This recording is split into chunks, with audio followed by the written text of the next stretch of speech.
windup to this one promises to be a hit. So make sure you keep that plate full. Handshakes all around as we give you our very best pitch. Sportsnight is next. Hello, everyone. Welcome to Sportsnight. I'm Joe Young. And I'm Howie Shapiro. And we don't have it quite as packed a show as we've had in the last few weeks. But the exciting thing for me, Jerry's Corner is back. That is right. Jerry has returned to the building, and we will be excited to see what he has for us. A lot of stuff to talk about, just not as much video as we've had the last couple of weeks.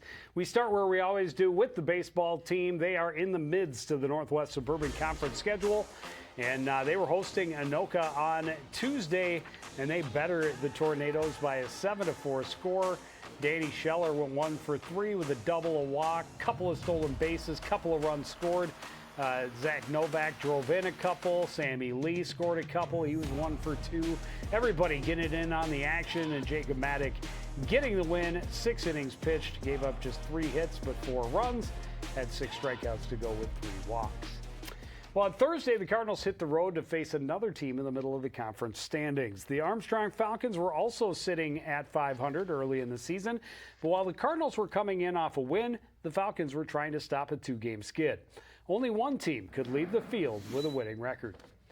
Cardinals get the scoring started right off the bat. Top of the first with runners at second and third. Jared Fearing sends a fly ball to right center. He's out, but the sacrifice gets Danny Scheller home, and the Cardinals are on the board.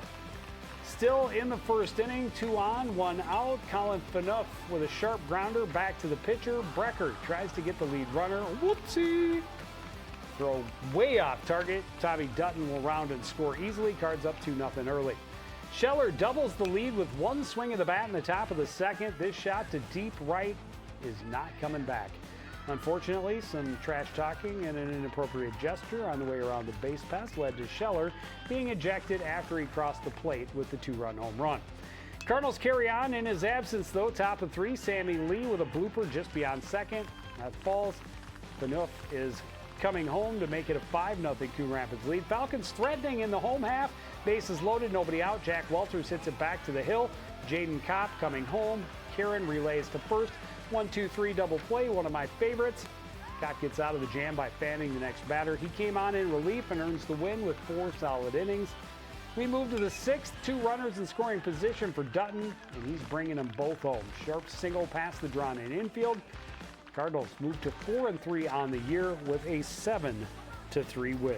A couple of nice back-to-back wins, and unfortunately, I owe an apology to Coach Don Bright because he reached out to me and asked me if we were covering the games. I did not this week, and I did not get a chance to get back to him. But the short answer is, unfortunately, we will not be at baseball this week. But we've got plenty of baseball on the schedule coming up. Well, and with the way their momentum's going, maybe they don't want us. Well, he wanted us there. He wanted us because they're playing well. Well, they haven't done so well when we've been there, so maybe it's best that we just stay away. But we will not stay away too long. We definitely will get back to see the boys in action. We enjoy it as much as, maybe even more than they enjoy having us there. They have a busy week this week, too. They are at Blaine today, Monday. They host Andover on Tuesday, host St. Paul Central on Wednesday, and Champlain Park on Thursday. So 4 games in 4 days. And let's hope they can roll right through them. Yep, a lot of action. They could be way above 500 by the end of the week. Let's hope the weather and the rain stays away. That's the biggest thing. That is a big thing, too. Well, the softball team went more than a week and a half without a game before finally getting back on the field on Tuesday. The Cardinals played host to Anoka Tornadoes, a team on a roller coaster ride to start the season. They had scored 10 or more in all of their 4 wins and had given up 10 or more in 3 of their 5 losses. So it would be all about who could get the offense going first. Unfortunately, for the home team, it was the Tornadoes that stormed to the lead early. Sophie Engelter with a bloop single right to the top of the first. To right in the top of the first, that placed a pair, and Anoka has a 4-0 lead after a half an inning. That was all that she would need. She was also the starting pitcher. The Tornadoes blow it open with another big inning in the 5th. Maddie Frecking with a no-doubt grand slam straight away as you saw to center field. That pushed the Anoka lead to 11-0. Cardinals were held just to 1 hit in the ball game, but they don't get shut out. Annalie Anderson with a sacrifice fly in the bottom of the 5th to get Layla Meyer home, but the Tornadoes make it a quick one, keeping their big number trend intact. 11-1 is the final in 5 innings. And we were there, obviously. That was a tough one. Cardinals just could not get their offense going whatsoever.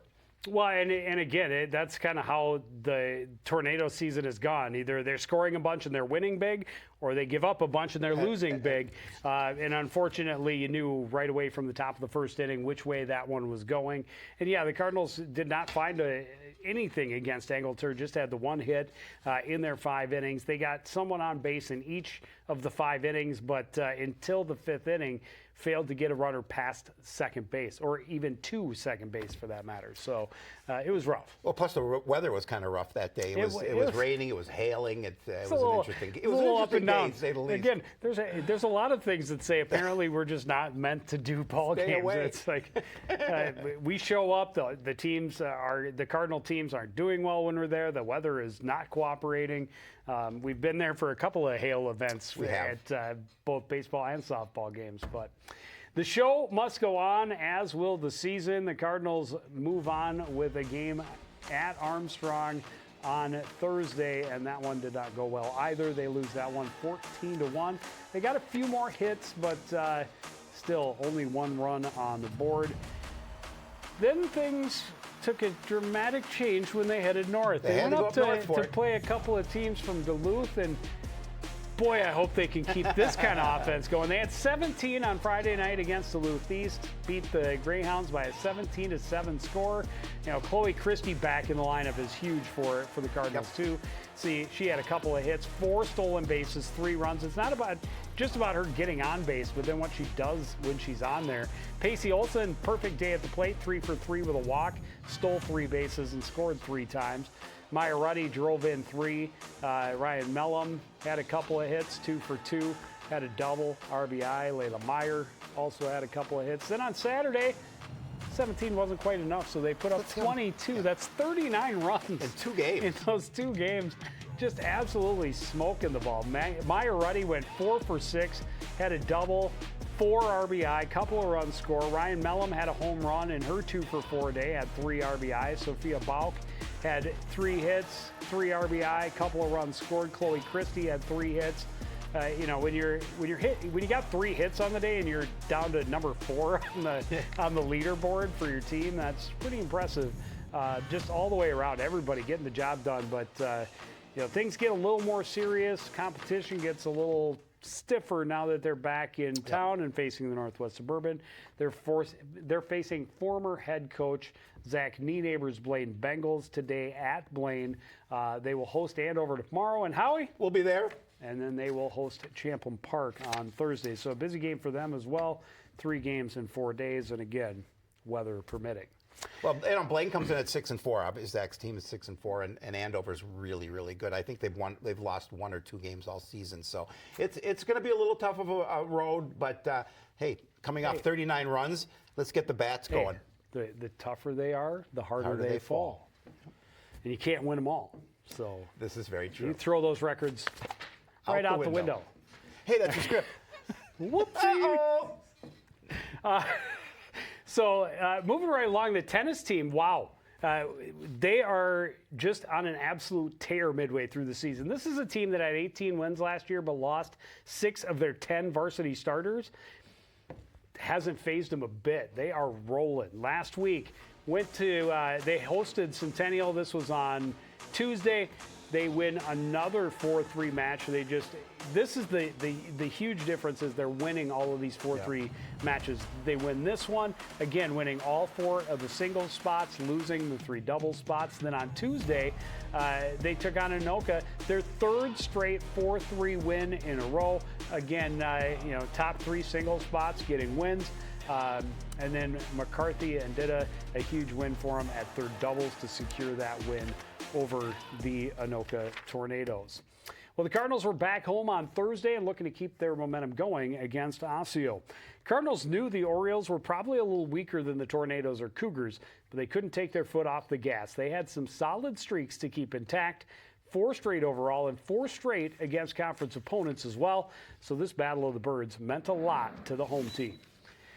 CTN was there for the event, and we witnessed a couple of great contests. First singles, sophomore Cooper Held in the far court had his hands full with Osseo's Michael James. held strong serves and ground strokes, helped him keep the match close.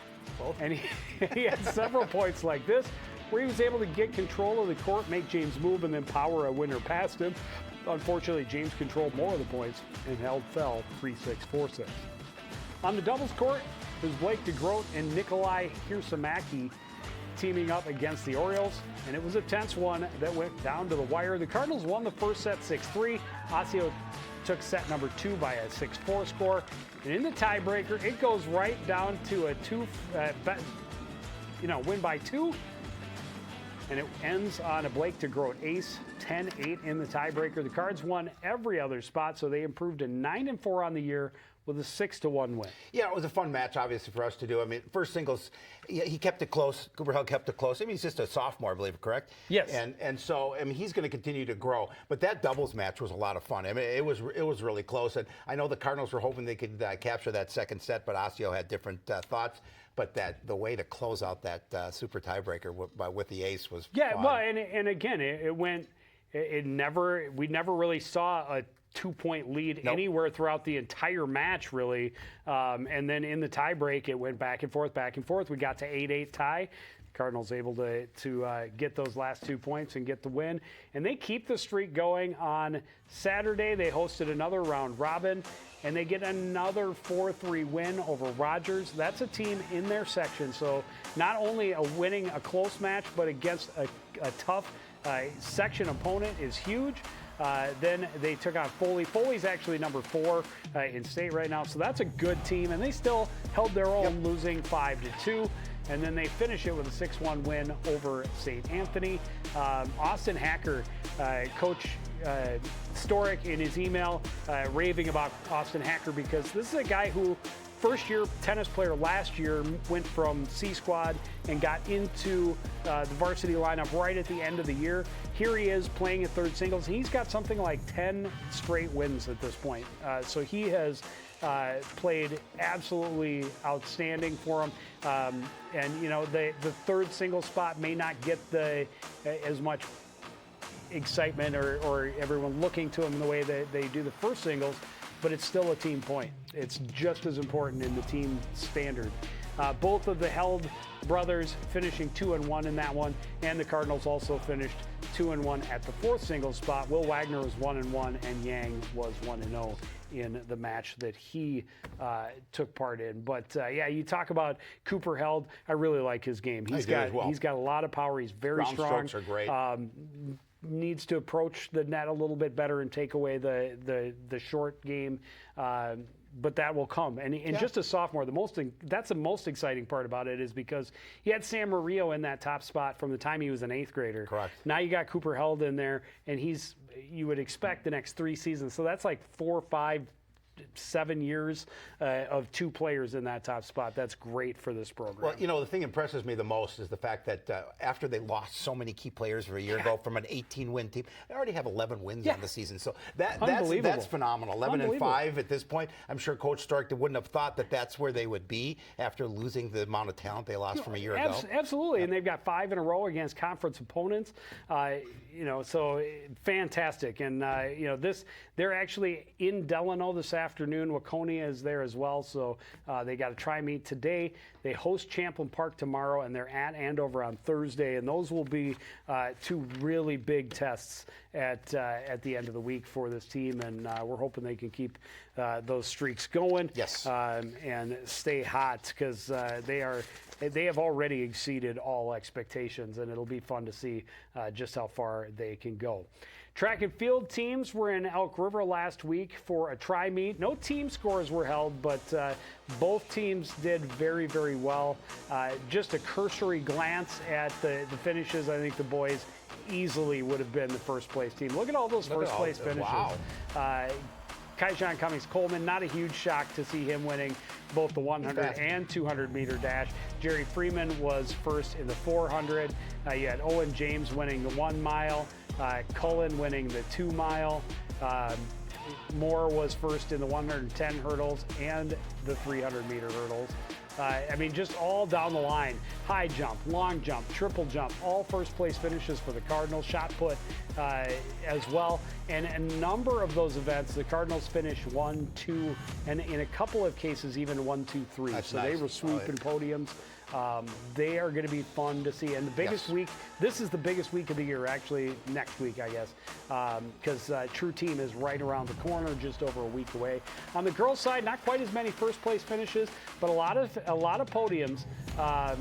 You know, Nibel Jack winning both the hurdles was not really surprising, but great to see as well. Solange Barkon finishing second in the 100-meter dash. Royal was first place in that same 100-meter dash. It's not the 0-0-meter dash. But Ruby Demmer finished really well, second place in the 200, or in the 800 and the 1600. 4x1 and 4x800 teams both finished first. Horton was first in the high jump, and Capon was third place in the discus. So a lot to be excited about there as well. Saturday was the Hamlin Elite Meet, which is an invite-only event. Cardinals got one invite on each side. Not surprising to see who those athletes were. Kaijan Cummings-Coleman finished 5th place in the 200-meter and 10th place in the 100-meter, and Nibel Jack was 8th place in the 100-meter hurdles. When you got those numbers, do you know how many runners were involved in that elite race? Lots. Yeah, I figured. I want to say, you know, those are just the final times. Yep. Both made both finals. Yep. Well, Kaijan actually didn't quite qualify for the final. I think they had 9 in the final. But I want to say it's like, I think there were 3, maybe there were 4 heats, so it might have been 32. Wow. If that's my math, that's 8. Yeah, but it's divided by the square root of 6. Yeah, that's Carry the 1. It's either 20. It's either 24 or it's 32. Because I would have to go back and look, but they've got a huge event coming up this week. Actually, they are hosting an invitational on Friday, and I think there's like 10 or 12 teams. So if you're going to the Cardinal Sports Complex on Friday for any event, make sure you get there early because parking is going to come at a premium. Oh, yeah. And that'll be their last tune-up. Like I mentioned, True Team section tournament is on Tuesday, and you know the boys. We talked about it when we did the preview. Is they were 2nd place last year, 3rd place a year before. Logical progression puts them in state as a first place section team, right? Let's hope so. All right. I'm rooting Let's for go, them. boys. Let's go. Let's get her done. Golf teams, boys had a couple of Northwest Suburban Conference tournaments starting on Monday at Baker. The Cardinals finished in 10th place, same place they were in that first event, and very similar again. They were only a couple of strokes out of that next spot. So right in the middle of the pack, the boys are being competitive. You know, helps to get Berg finishing into the 70s. DeVries finished with an 86, as did Tyler Barsness. In an email I received from Coach Bruggers, he said, you know, Barsness really continues to improve. The other guys are a little more seasoned, so they're staying where they need to be. And but seeing those hockey guys continue to improve. I know you have a little special place in your heart for the hockey guys. A little bit. I get it. On Saturday, or on was it Thursday that they had their second match over at Rush Creek. They finished in 9th place, and again, a couple of points away from being a couple of spots up. But there you see DeVries and Berg both into the 70s. Noah Law at an 82. That's one of his better rounds so far this year. Barsness still factors into the scoring with an 88. You know, nice to see them being consistent and trimming those scores. We talk about it all the time. The golf season is so incredibly short. You're not going to see a tremendous amount of improvement during a high school season, but getting consistency over that 6 weeks will be huge. And if they can continue to do that, you know, and see them get into that middle of the pack when they had been, you know, in those 12, 13, 14 spots, you know, maybe they're up in the 8, 9, even 7th place spots this year, and that's fun to see. Northwest Suburban Conference is at Refuge tomorrow. On Tuesday, they will have their mid-season tournament at Rush Creek on Thursday. girls golf team actually had their midseason tournament last week, but first, a head-to-head battle between the two teams who called the Bunker Hills golf course home. Unfortunately, the link's not as friendly to the Cardinals as it was to the Huskies. They lose by 50 strokes. They are without leading scorer Lily McKenzie, who's recovering from an injury. Davis picked up her game with a 57. Meyer had a 59.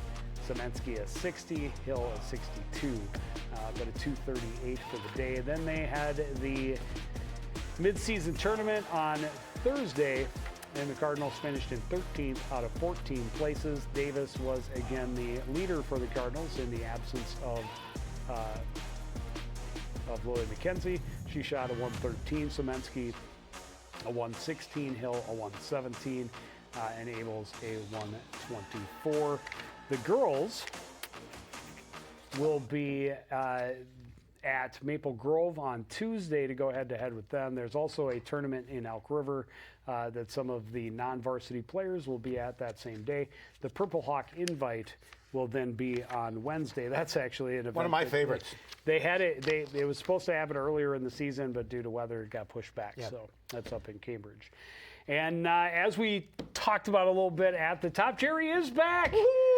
Jerry was able to meet up with those golf teams this past week, and he's here to shine a spotlight on the Cardinals golf programs. Jerry, thanks for coming. Oh, my pleasure. I'm glad to be here again. Thanks for having me. Also, it was nice to see both the teams out of Bunker Hills last week and talk with them. And the one thing that I learned right away is both teams have new players. The boys are welcoming in some 8th graders with some talent. The girls have 6 new players on the team. So what does that mean? That means that they have to teach these young people how to play the game. They have to teach them how to play the Cardinal way and get involved in the squad, play their individual game, and also then try to help the team out with scores they need on the course. Here's what I found out when I talked to both teams. The boys' golf team is working hard to shave strokes off their scores, and Coach Tom Brugers sees this every day. Our kids work really hard. They are constantly showing up at the golf course in the evenings to work on their game. They're coming here on the weekends. I mean, this year the courses were open in January and February, and we had guys who were out here playing then. And this hard work and investment and improvement ties directly into lowering scores for these golfers. I'm practicing daily that's hours on hours coming out here on the course just to lower our score. And I think focusing on improving. I think we want more closer numbers. In the past we've had usually a few guys shoot low, and then it's like, we have a couple big scores that we have to take anyways. But if we can have, an overall core where everyone's, doing at least okay on average and not having like massive scores, then we can definitely do better and improve. Practicing and putting in the time is important in any sport, and it's one factor in future success. But success has other qualities that Brugers and his captains talked about. Having kids who are working hard every day and doing all the right things, that's number one, right? And we have that. We have good kids who are doing well in the classroom. They are showing up to the golf course, they're putting in their time, and they really like being around each other. So I think, to me, that's real big. If we have that, then it's a successful golf season. In addition to that, I think obviously we want to compete and do well. Seeing our scores improve from one match to the other or 1 week to the other, and those are the things we can control. DeVries and Berg also see success in terms of scores and team culture. we're about 8 out of 15 teams during tournaments. I feel like we could jump up to about 5 or 6 depending on how much we practice out here. It's not really based around scores. I mean, so far this year, our scores are definitely way better. But I think it's getting the younger guys more into it. I know we have a really, a good group of young guys this season. So I think a successful season this year would be building them up and having them be more comfortable. I'd like to see a top 5 placement. That would really boost the ego. The girls' golf team has new golfers and a focus on building the team from the ground up this season. Coach Chad Keeney likes where the group is heading. So far, so good. Actually, it's a good group of kids to be working with. 6 are new to the game. So we're kind of getting to work on the mechanics and introduce them just to everything that golf can teach you and that you can take away from the sport is really kind of neat. and they're willing to stick with it and show a little intestinal grit. So it's pretty cool. This grit ties into the goals this team is reaching for, and Captain Sophia Meyer and Anna Kelly commented on how confidence is fueling improvement. I see them improving in their confidence and just their ability to step out and be ready to hit, whether they have good scores or bad scores. Their confidence have been able to stay pretty good and just been able to be enjoy the matches, not get too much in their head. I think some good individual goals for this season is, again, just improving with every round, improving with every shot. Really practicing and working towards getting better, but also having a fun time. I love coming out here and golfing, being outside, but the main thing that brings me back to golf every year is just the community that we have here and the friendships that we make. Success in golf comes with practice and learning the game, and this coach and the players know growth takes time and effort. In the past couple of years, we've been a little bit lower in the standings than we really like being. This year and next, I'm hoping we can maybe crack the top 10, but we'll see. It's a tough conference, 14 teams, and they're all relatively solid. So our scores this spring so far have been a little bit higher than we want them to be, but we're learning so much about the game and about ourselves that I'm feeling good about the next 3-4 weeks because it's a short season. But I think we'll make some pretty big gains. Mainly just improvement, being able to improve based on your scores and your swings. Doesn't necessarily have to be a certain number or goal, but as long as it's able to be improvement and you're able to have fun. I think a successful season is everyone just really growing personally. Again, golf is really about you and you're kind of playing against yourself. So I think just everyone walking away from this season feeling confident and ready to come back next year even stronger. Well, a whole lot about life as far as patience, dealing with frustration, failing forward, having kind of a short-term memory as far as the bad swings and knowing that the next swing could turn everything around and will likely turn everything around. So that optimistic approach is kind of, if you take that to the rest of life, things are good. Now that's the one thing I like hearing from both these coaches is you can take golf very seriously. It can be a very serious sport, but they have the attitude that it's also supposed to be fun. It's a life sport. You teach these kids how to play golf so that when they're older, like me, they can actually go out and have a good time and maybe score okay because they learned how to play. So I enjoyed the conversation, Joe and Howie, and it was fun. Well, and I was glad you did it. Unfortunately, as fate would have it, you had to cut your own round short, and you were having one of your best rounds of the year, and you had to cut it short so that you could go do some work on the golf course. That shows you how dedicated I am. Well, you're a dedicated guy. The nice thing is you had a great day for it. It was beautiful. Yeah. It was a nice day. Well, we appreciate it, and this week you're going to go talk with the volleyball team, and we'll be back next week. Fantastic. Can't wait. All right. Well, thank you, Jerry. Moving right along, the lacrosse teams in action last week. We start with the boys team taking on Rogers. They had a couple of home games this past week. First at Spring Lake Park, they lost to Rogers by a 16-5 score. Nolan Hazelwood had a couple of goals. Burke had a goal and an assist. Herzog and Schnabel also chipped in. Scramstead made 16 saves, gave up 16 goals. They lose 16-5, fall to 1-3. Then they came to the Cardinal Sports Complex and a tougher squad even still in Centennial. They lost 18-8. Nolan Hazelwood had 5 points, hat trick for Herzog, but it was all for naught. And the Cardinals fall by an 18-8 score. And we talk about it. This conference is tough. Really Section is tough. They are hosting Blaine this evening, and we are not there, but CTN, I think, is there. I believe Bill Hupp is over there. Bill Hupp is over there. I'm not sure if he's got a partner. That's going to be here on CTN. So we're a little bit everywhere here on CTN, and they are at Osseo Park Center on Wednesday. Girls lacrosse team started their week last week up in Duluth, and they lost to the Wolfpack by a 15-8 score. It was good to see them getting 8 goals. Unfortunately, it was still not enough. Abbott had 5 goals and 1 assist. Ashley Flynn added a couple of goals as well. Marnholz and Satter split time in the nets, but things did not go the Cardinals' way. Then on Wednesday, they got shut out by Centennial by a 13-0 score. Cardinals off to an 0-4 start. They are at Spring Lake Park tonight and host Anoka on Wednesday. It's been a rough start for both the boys and the girls in terms of lacrosse, looking to see if they can get it on the right track. Well, we hope to bring some fortune to the teams we're covering this week. We'll be at the softball game against Andover. On Tuesday, we'll be at the boys volleyball game against Anoka. On Thursday, we'll see the girls lacrosse team in action against Iredale next Monday, the 6th. But that's going to do it for this edition of Sportsnight. I want to thank everybody out there for joining us, continuing to support everything we do here at CTN. For the entire crew, including Jerry Grant and Howie Shapiro, I'm Joe Young saying good night.